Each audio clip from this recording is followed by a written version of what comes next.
যদি ভাইয়ের টাকায় ফুচকা খাওয়া হয় তাহলে কেমন মজা হয় বলো তো। সো হ্যালো এভরিওয়ান, আমি মধুমিতা। তোমরা সবাই কেমন আছো? হঠাৎ আমার ভাই এসে বলছে যে দিদি আজ ফুচকা খেতে যাবি। আমি আমার ভাইকে বললাম তুই এই ফার্স্ট টাইম ফুচকা খাওয়াবি আর আমি যাব না? অবশ্যই যাব, যদিও তোর টাকায় ফুচকা খাওয়াটা উচিত না, কিন্তু তুই তোর নাম করে নিয়ে গিয়ে ঠিক আমাকেই শেষমেশ বিল পেমেন্ট করতে হবে। আমার ভাইকে একবার ডেয়ারি যেতে হবে, তারপর দুজনে ফুচকা খাবো। অন্ধকারের মধ্যেই আমি কেমন লাফিয়ে লাফিয়ে নাচতে নাচতে যাচ্ছি দেখো। আমার ভাই আবার ঘুরে বলছে যে তুই ভিডিও করবি, আগে বলবি তো, তাহলে আমি 200 টাকার নোটটা দেখাতাম।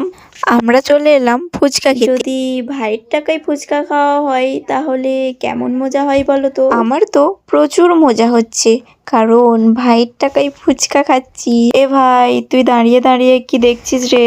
আমরা শুধু ফুচকাই খাইনি, আমরা ডিম টোস্ট ঘুগনি খেয়েছি। আমার প্রচুর ঝাল লাগছিল, তাই আমি মটর কলাই ছোলা কলাই খাচ্ছিলাম। অনেক লেট হয়ে গেছে, তাই আমি তাড়াহুড়ো করে বাড়ি চলে আসছি। এইভাবে ভাই কিংবা দাদার সঙ্গে ফুচকা খেতে যেতে কে কে ভালোবাসো কমেন্ট করো। দেখা হচ্ছে পরের ভিডিওতে। তোমরা সবাই ভালো থেকো, সুস্থ থেকো।